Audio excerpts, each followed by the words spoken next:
Tonight, find out what special guest visited Troy. Plus, see more about the SGA's hoopcoming efforts. Stay tuned. Trojan Vision News starts now. From the High Definition Production Center of Troy University's Broadcast and Digital Network and Troy campuses around the world, this is Troy Trojan Vision News. Hello and welcome to Troy Trojan Vision News for February 10th, 2015. I'm Angel Norris. And I'm Xavier Harris. Thank you for joining us this evening. A national columnist and television contributor visit the Troy University campus today to talk about issues dealing with African Americans.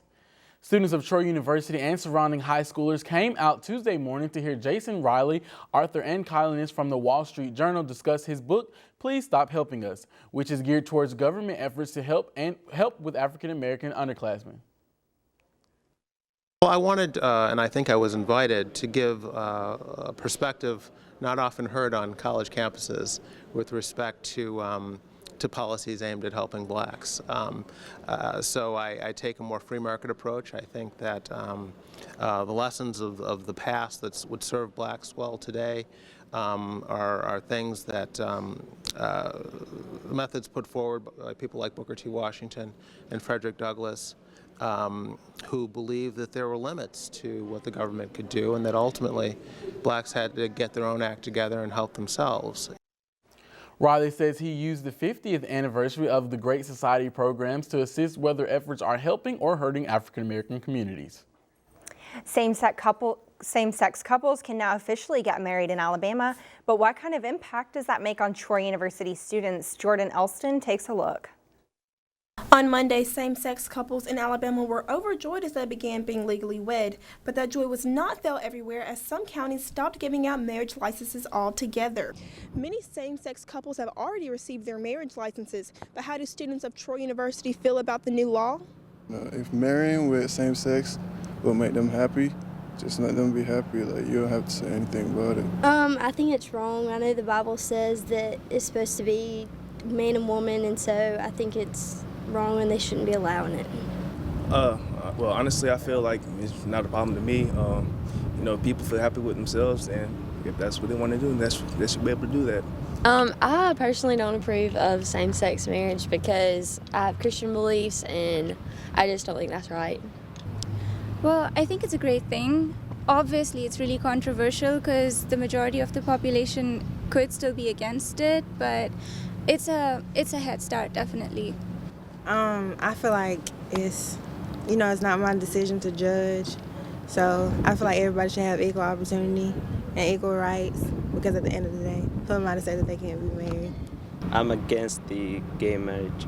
I don't have a problem with it being legalized in Alabama. I was surprised Alabama wasn't one of the last ones to be legalized because, there's not much for change here. I feel like if people want to get married and they're homosexual, that's fine with me. Doesn't affect me at all. So, much like the rest of the state, Troy students voiced differing opinions about the issue. However, for same-sex couples, it's something to celebrate. Jordan Elston, Troy, Trojan Vision News. Pike County has stopped issuing marriage licenses, so any Pike County residents wanting to receive a marriage license will have to go to another county to do so. One of the biggest games of the football season for many Trojan fans and alumni is the big homecoming game. But now Troy Freshman Forum is trying to bring that same excitement to basketball season with the inaugural hoopcoming game. Devin Smith gives us a preview. For most Trojans, Tuesday probably seemed like just another school day. However, this semester, Freshman Forum is aiming to put a new spin on the spring semester and in the process add a new tradition to Troy University. So hoopcoming will be kind of like a homecoming for the spring semester. So we want to start a new tradition to get a bunch of people to attend one of the basketball games to make it important. So we're playing South Alabama. So I believe that with hoopcoming, we'll have like a great attendance, and then we'll have different games going on during halftime and then different media timeouts and things like that. So it should be a great crowd participant game and have a great turnout. While Thursday night's basketball game will play host to the hoopcoming activities, the true impact of hoopcoming will be felt away from the hardwood. Members of Freshman Forum will be located in the Trojan Center each day until Thursday from 10 to 2 to receive donations for the contest, giving students 2 more days to help raise funds for a great cause. The main goal is to raise money for a charity. And like I said, whoever gets the most money they'll get all of the money donated to the charity of their choosing. So that's what it's mainly for, and then at the same time raise like crowd awareness and things like that and get Troy to unify for this game. Devin Smith, Troy TrojanVision News. The Hoopcoming events will take place throughout the night during Troy's men's basketball matchup against South Alabama. Tip-off for that game is scheduled at 7:30 p.m. And now taking a look at news from around the state. In Montgomery, even though a federal judge overturned Alabama's same-sex marriage ban, some state probate judges refused to issue marriage licenses to gay couples after the state's chief justice directed them to reject what he called an unlawful federal court action. Marriage licenses were issued to gay couples in at least 7 Alabama counties. Other counties refused to issue licenses to gay couples or close marriage license operations entirely, following the advice of the state's top jurist.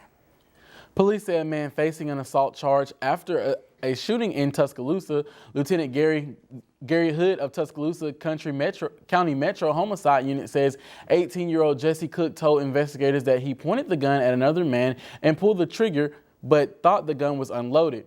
Authorities say the 18-year-old man who was shot was treated at DCH Regional Medical Center for injuries that are not considerable life-threatening. Cook was charged with first-degree assault. He was released from the Tuscaloosa County Jail on a $15,000 bond. It was not known whether he has an attorney. The Alabama Department of Corrections is probing the death of an inmate at the Elmore Correctional Facility. Authorities say 33-year-old William Shepard was stabbed by another inmate Sunday afternoon and was later pronounced dead. Corrections officials say Shepard was sentenced to prison on drug trafficking charges in Jefferson County in April 2010. Department of Corrections officials say a 40-year-old inmate serving a 35-year sentence for robbery charges from Mobile County is considered a suspect in Shepard's death. Still to come on Troy TrojanVision News, the women's golf season is almost underway. Stay with us. Clay Yeager gives us a preview. Women who enjoy sewing are taking to social media and encouraging each other to be healthier and fitter. More on that when we come back.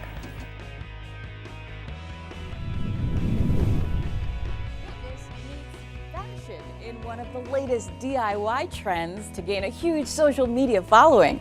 I'm Marley Hall in New York. We'll tell you about it coming up. If you store your guns properly, I'll feel safer when I'm playing outside. Safer when walking home. I won't have to tell so many family members. I'm sorry. I won't hear as many scary stories. And I won't have to tell my kids. This isn't a drill. Please. Please, do it for us. Your family, friends, and neighbors are all counting on you. Never let your gun get into the wrong hands. Remember, always, lock it up. Visit ncpc.org. For over 70 years, Smokey Bear has asked you to use fire responsibly. Fire is due to an unattended campfire. Go time. Here's how you can stay on the front lines of preventing wildfires. Always watch your campfire before leaving. Drown it, stir it, drown it again, and feel that the fire is out cold. Oh, bullseye! And you won't need a visit from these guys. Copy that. You can be Smokey's wingman when enjoying nature and prevent wildfires. Visit SmokeyBear.com for more fire prevention tips. Now, the latest in Trojan sports on Troy TrojanVision News. The 2-game win streak for the men's basketball team was halted last weekend as the Trojans fell to Appalachian State 65-62. In the first half, App State gained the lead with their free throw shooting until Troy took their only lead on the night when the Trojans fought back with a 8-2 run. It was the story of the night for the Trojans as the Mountaineers responded with a 10-2 run to make the score 21-14 with 12 minutes left in the first half. The two teams traded buckets throughout the remaining minutes of the first half until Christian Harrison and Kelton Ford made free throws to trail App State 33-27 at the half. Troy fought back in the second half as the Trojans tied the game after making up for an 11-0 run by App State. However, the Trojans couldn't score until 1 second after the buzzer to give the final score. Assistant coach Ben Fletcher says even though it was a close loss, the Trojans played hard. Well, it just shows our guys that on any given night we can beat anybody. We've proven that, and now it's just keep instilling that confidence in those guys to go out and play every night, which they've done. I mean, those guys have come to work every single day, and they're getting better. And you just hope at some point that things will move in their favor because they're really putting in the effort. The loss for the Trojans leaves them at number 10 in the conference standings. And the women's basketball team played over the weekend as well, coming up with an overwhelming 108-87 win with Appalachian State. The Trojans started off hot as they scored 8 points in less than 3 minutes of the opening half and led 59-43 at the break. Troy came out with energy in the second half as they bumped up their score with 20 more points in just 3 minutes. App State had 22 turnovers that led with 25 points for Troy. Renita Garrett had four other Trojans that had double figures as she scored a career high of 28 points. 18 of them coming from the first half. Ashley Beverly Kelly had an impressive 25 points with 17 of them coming from the second half. Courtney Coleman scored 14 points while Asadia Magia also finished with a double figures of 11 points. Associate head coach Jennifer Graff said it was a relief to have a big win to wrap up the big road trip. We were able to score a lot of points in that game, which is always very helpful for our team. That is our main focus, being able to get up and down the floor and being able to score. And that game was huge for us. The girls did a great job because it was the end of a road swing. We were at Arkansas State, then had to travel over to Boone, North Carolina, and there was no easy or short way to get to Boone, North Carolina from there. So, but we got there, and the girls really stepped up. And like I said, we were able to score a lot of points. Renita Garrett, Ashley Beverly Kelly, a lot of kids stepped up for us. To be able to bring that win home really helped us out, especially in the standings. The Trojans will see if they can have the same results against South Alabama Thursday night. The women's golf team is gearing up to defend their conference title. Colin Cahill gives us a look to see how the Trojans are preparing for the spring season. The spring golf season is right around the corner, and the Troy University women's golf program is looking to make another run at a conference title. We're looking to put our best foot forward down there.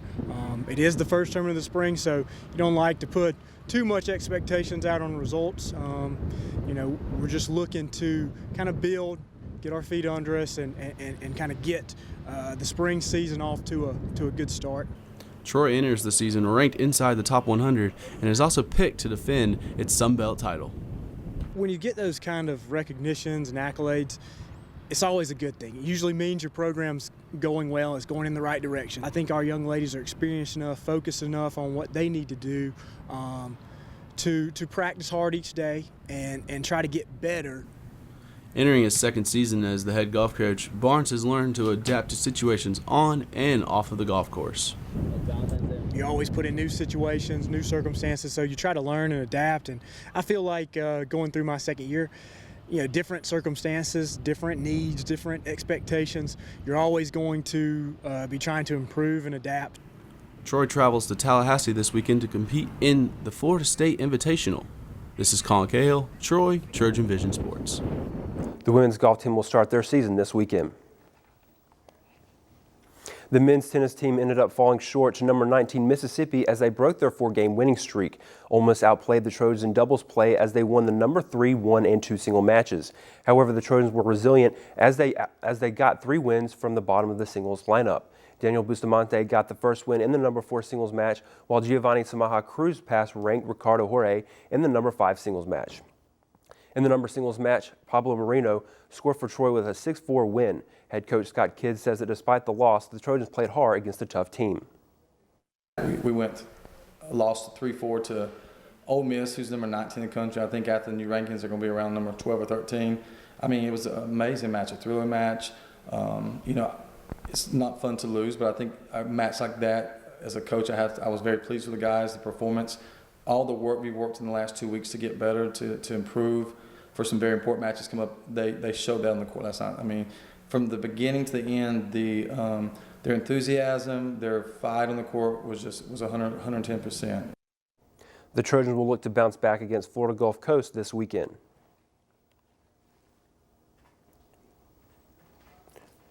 The track and field team competed in the Middle Tennessee Invitational over the weekend and had several highlight performances. In first place finishes, Zach Douglas won the shot put competition with 14.7 meter throw. Allison Taylor finished second in weight throw with a 16.02 meter throw, while Miles Charlie finished third in the long jump. Sydney Wright also had a personal best in the women's 200 meter run with a time of 25.39 seconds. Head coach Mark Davis says that he was proud of how his team competed in the meet. We had a top actually top 2 in the 55. Niata Alexander leading off the 4x4, it was great because she's been a little banged up, so being able to see her come out and be back to basically where she was before was good. You know, watching our 3K women run was very, very good. They're staying strong and doing some good things at this point. The Trojans will now head to Birmingham once again for their next meet this weekend.